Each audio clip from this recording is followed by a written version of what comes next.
Well, hello and good morning, good afternoon, good evening. Welcome to this English lesson about colleges and universities.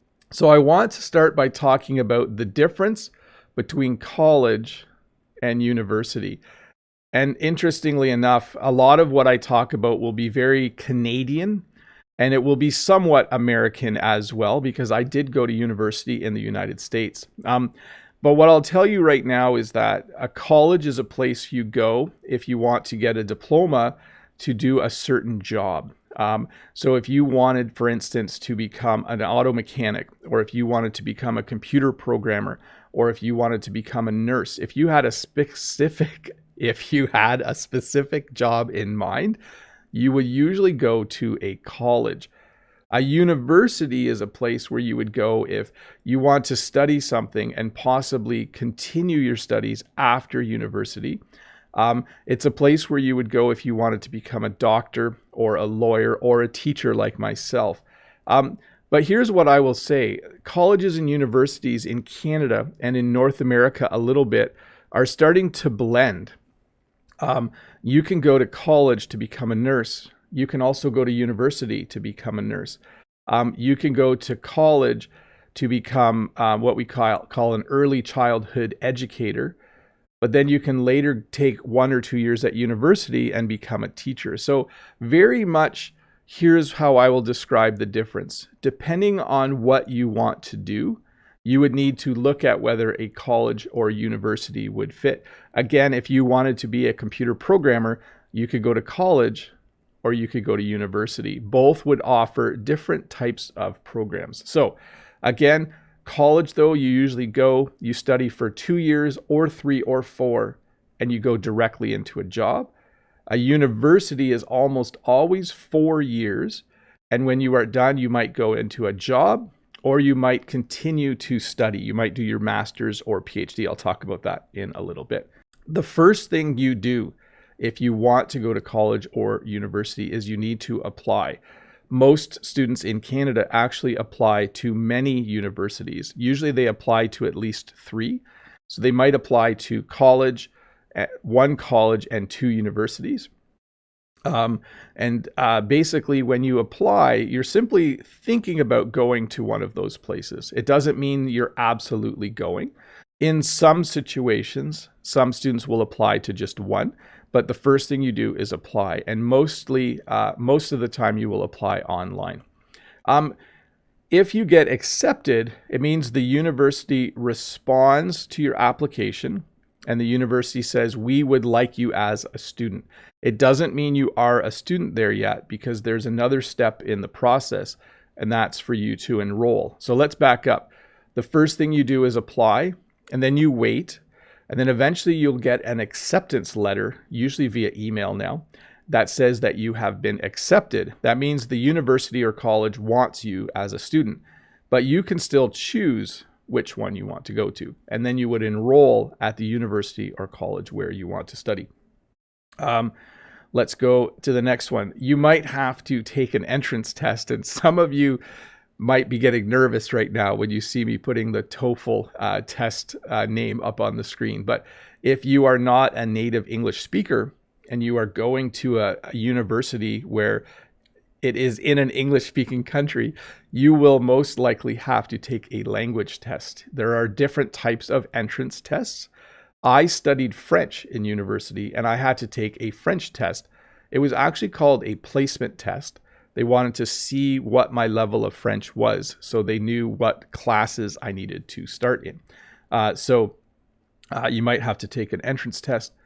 You might need financial aid. So in order to go to university or college in Canada and in the United States, it does cost money.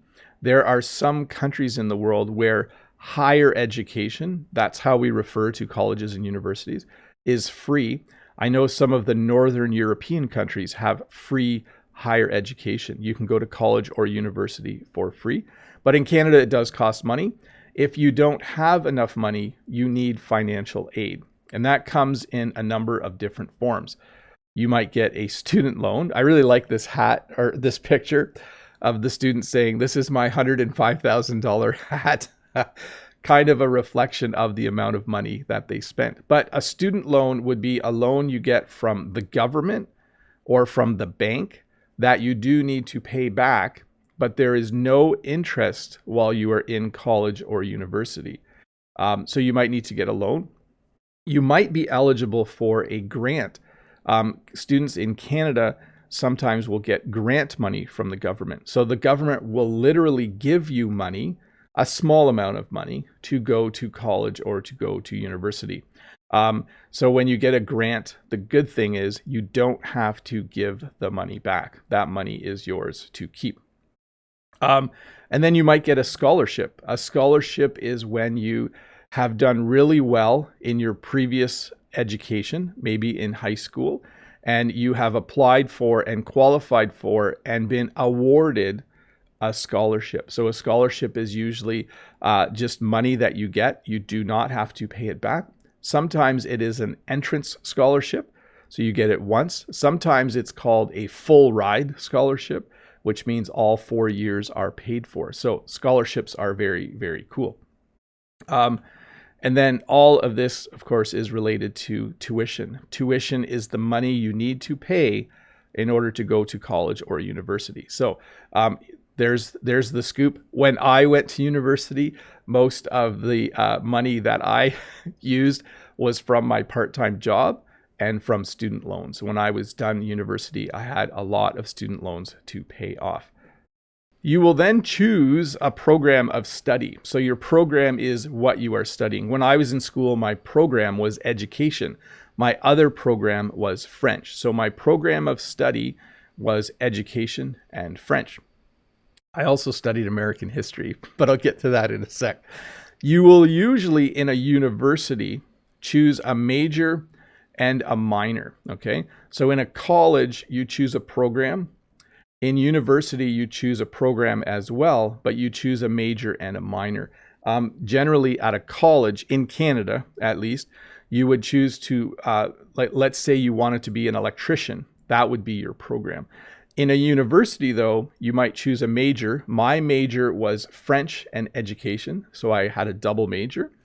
And then my minor was American history. So most of my courses were in the area of education and French language. And then a smaller amount of my courses were in the area of American history. By the way, my American history minor is, sorry, I don't mean to offend you, Brent, it's completely useless for me. I thought at one point I might become a teacher in the United States, but I ended up living in Canada, which is probably for the best. So it made sense at the time. I'm certified to teach American history at the high school level. Awesome. I'll probably never do that. You will get a degree or diploma, and this really depends on your school. Some colleges grant degrees, some grant diplomas, some grant certificates. A university, you definitely will get a degree from a university. So there is a Bachelor of Arts, Bachelor of Science, Bachelor of Education. Those are the types of degrees that you could get. Or an engineering degree. I see Kim mentioning that.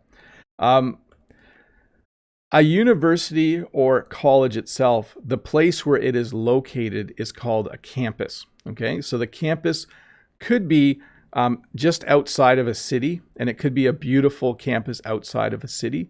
Some universities, the campus is actually right in the middle of the city. It might occupy a few city blocks. I see Asma Shafi says, sorry, Bob, today's topic is boring.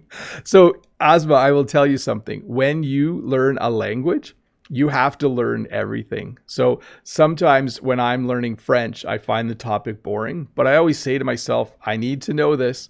So it's not always going to be fun. So I'm sorry you find it boring, but hopefully you can learn a little bit anyways. I didn't mean to laugh. I'm not laughing at you. I'm laughing at the fact that I too, when I study French, find some things boring. Anyways, the location is a campus. If you live on campus, you might live in a dormitory, or dorm is the short form, or residence hall. You will live in a dorm room. This looks very similar to the dorm room that I used to live in, a very small room for 2 people. There are a variety of types of dorm rooms. And you will have what's called a move-in day or a move-in date. This is the day where you're allowed to move into your dorm room. This is actually from a local university. You can see it says move-in day is Sunday, September 6th, and your assigned move-in time slots will be listed in the everything you need to know about move-in day document below. So again, you will have a move-in date. That's the day where you are allowed to move in. And then we call it move-in day. You'll probably have a roommate. Hopefully that goes well. Anyways, I do want to thank Brent from American English with This Guy for the super chat. He says, have a good semester, gentlemen. Thank you for all your work. And I do want to thank Sang Pham for becoming a member as well. But thanks, Brent from American English with This Guy. I think Todd and Dave will be very appreciative of that. That's awesome. You will probably have a roommate or roommates, and I won't say any more about that except hopefully it goes well. I had a roommate who used to eat my food. But I also had some very good roommates when I was in university. You will most likely, if you live on campus, eat in a dining hall. Students who live in dorms don't usually eat in the dorms. They usually go to a dining hall to eat. Let me just see where I am here. Good. And you will probably have what's called a meal plan. So when you go to university, you don't always go to the grocery store to buy your food. You get a meal plan, and then you can eat in the dining hall on campus. Let's see here. So I talked about campus, and you've heard me use the phrase on campus. There's also a phrase off campus. On campus, when you live on campus, you live in a dorm. And if you live off campus, you usually just rent a house or an apartment. You might still have roommates. You might still live with other people. You might live by yourself, but you usually can make a choice. Some universities require that first-year students live on campus, and that after your first year, you can move off campus, but you certainly have a choice. Faculty. So all of the people who teach at a university or college are called faculty. I wonder if this is slowly going down. I feel like it's slowly going down. Let me just move it up for a sec. So professors, instructors, lecturers would all be referred to as faculty. So generally, the person who teaches a class at a university is a professor, but the person teaching might also be an associate professor. That means they're not quite done their education, but they certainly have a lot more education than you do. So you might have a professor or an associate professor. And you're just a student if you're in university or college. In Canada, there's no difference between if you are 6 years old and in grade 1 or the first grade, you are a student. If you are doing your master's degree, you are a student. So you are just called a student. We have no real other name for student. In some English-speaking parts of the world, they'll use the phrase learner. We do use that occasionally. I know some of you will say, how many learners do you have in a class? Generally, we would say, how many students do you have in a class? So anyways, and you will take classes. That's simply how you describe it. You would go to university so that you can take classes. And you will take a lot of classes, usually 4 or 5 per semester, somewhere between 8 and 10 or 12 classes per year. But you will go to university and you will take classes. Give me a moment here. We have to make a little switch. So I have now turned on members only chat. Just so you know, members are people who have decided to help support my channel by clicking the join button below. Thank you so much, all of you who are members. You really do make this possible for me. It's awesome of you. So if you're a member, you are free to ask questions in the chat right now as I continue the lesson. So actually, I'm going to do some more questions. Let's do that. I'll do questions for a bit, or lesson. Questions or lesson? Let's do lesson. When you take a class, you will get a syllabus or what's called a course outline. This kind of just tells you everything that you will be studying for that semester. I'll tell you what a semester is in a moment. Let's see. You will most likely go to a lecture hall. So a lecture hall is a large classroom where a teacher or professor at the front will give their presentation. You might be in a lecture hall. You might just be in a classroom. You might have distance learning. So many university students in Canada will do distance learning this fall. They will learn on campus a little bit and off campus through distance learning a little bit. Samuel Chen says, "Hi, Teacher Bob. What was your part-time job in college? I suppose it is a little tricky to balance." I was an audio-visual technician. I worked at the AV department, and eventually, I kid you not, I was the senior audio-visual technician. I'm pretty proud of that. So I was in charge of a whole team. I was the student leader. I did have a boss as well. But yes, I worked at the audio-visual department. Usually a school year is broken into semesters, where you have a fall semester and you have a spring semester. It might also be called term. You might have a fall term and a spring term. Some schools call it the fall term and the winter term, or the fall semester, winter semester. So it really depends on the school year. Generally, a semester is about 4 months long, 3.5 to 4 months long. And then you would take different classes. You might participate in some extracurricular activities. So you might play on the soccer or football team. You might join a photography club. You might be in the student government. They might have like a student union where you help lead the students. So there are a number of things that aren't classes when you go to university. And then just so you know, there's 3 levels of what we call post-secondary education in Canada. So high school is called secondary ed. After that, you would do your undergrad or your undergraduate degree. So this is if you go to a university, and undergrad usually takes 4 years. After that, you might go and get a job, or you might do a master's degree. A master's degree, again, is when you continue studying in your field of study for another year or 2 or 3, however long it takes you to get your master's degree. I was actually wondering if Brent had his master's degree. It's quite common for teachers to have their master's degree. I do not have my master's degree, but one of my dreams is maybe someday I will go back to school and I will do YouTube and teach a little bit and do my master's degree at the same time. We'll see. And then there's your PhD. This is a doctor of philosophy. So someone who has their PhD is a doctor of philosophy. It simply means that you continued studying in your field of study for 3 to 5 more years. I could, if I wanted to, get my master's degree, my master's in education, and then I could do my PhD in education. And then I could become a university professor that teaches other people how to be teachers. And then let me just check my notes here. Yeah, we're doing really good. So again, the 4 levels in an American university would be freshman, sophomore, junior, senior. So because I went to an American university, I was a freshman. My freshman year was really cool. It was a lot of fun. I got to know new people. Sophomore year was my second year. Junior year was my third year. And then my 4th year was my senior year. Americans, Brent says, unfortunately, I don't have my master's degree. I've always had other projects. That's how life goes, doesn't it, Brent? It seems odd. I think, Brent, here's what we should do. Build our YouTube channels up to be a nice size, and then we should take a master's degree together somewhere via distance learning. That'd be really fun. We would probably be, I can just imagine Brent and I would be the, students at the back of the class not behaving for some reason, even though I recommended in my last video that you sit at the front.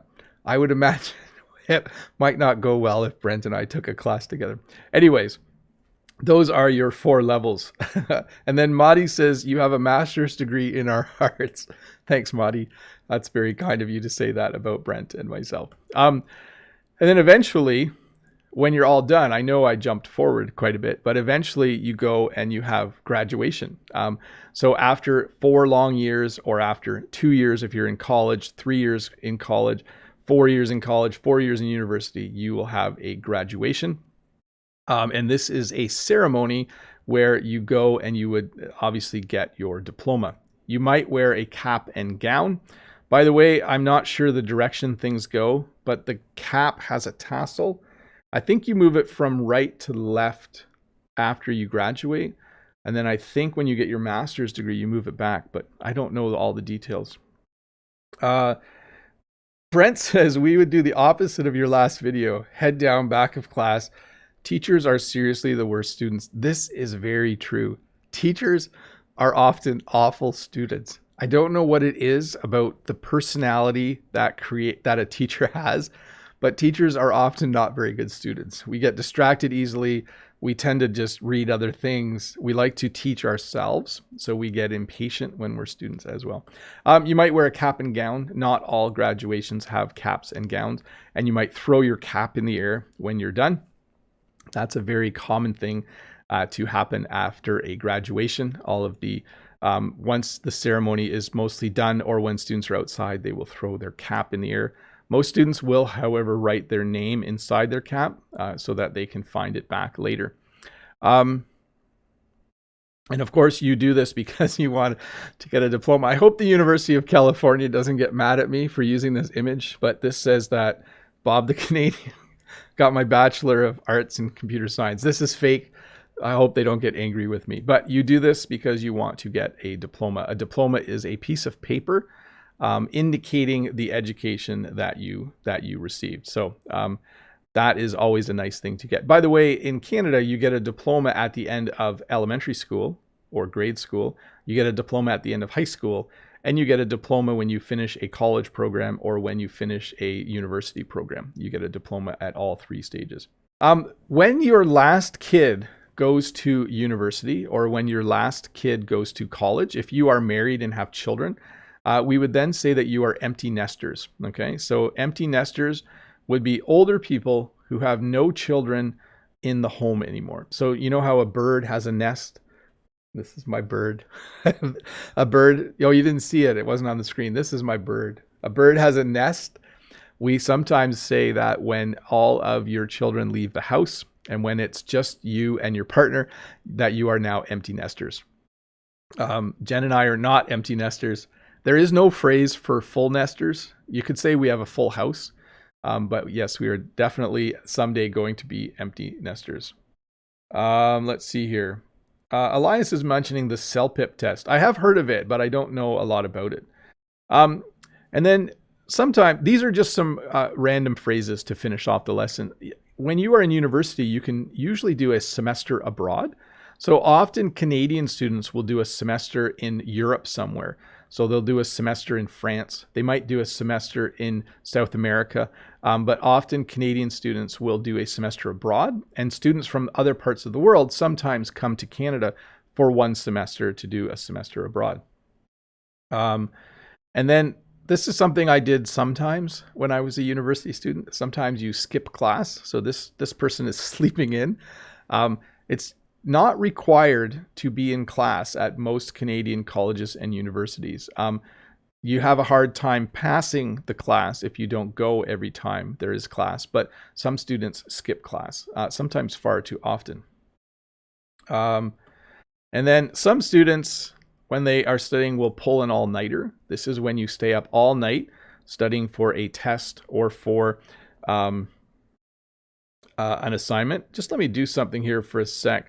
I want to put a link. If you're interested, I did do a video on how to be a good student in English class. So I'm just linking that in the chat for a sec. Sorry, I'm losing track of what I'm doing here. You'll often describe the need to study in using the phrase that you need to hit the books. So let's say a friend says, hey, do you want to go out and see a movie tonight? You could say, no, I got to hit the books. And basically what you're saying is that you need to study. Sometimes you need to drop a class. Okay, so sometimes in college or university, your grades are really low. Maybe you're just not that interested in the class. Maybe you took the wrong class. That happens sometimes. And when you drop a class, it means that you go to the registrar's office at the university or college and you withdraw from the class. We would say that you drop the class. And then you certainly don't want to ever do this. When you plagiarize, It means that you copy someone else's work, okay? So this is a no-no. You can get kicked out or expelled. That's the next slide, by the way. Wait a sec, where did it go? Oh, that's weird. I had a slide with the word expelled on it, but it's not there anymore. So anyways, if you plagiarize, if you copy someone else's work, you can be expelled or you can get expelled. Two different ways to say that. That's not a good thing. You don't want to cheat. You don't want to copy other people's work. When you are in university or college, you want to make sure you do all of your own work. This can be a problem because sometimes it's really easy to think, oh, I'll just copy and paste some things that I found on the internet. So if you are a student, don't ever do this. Do your own work. It's better, in my opinion, it's better to fail doing your own work than to pass using someone else's work.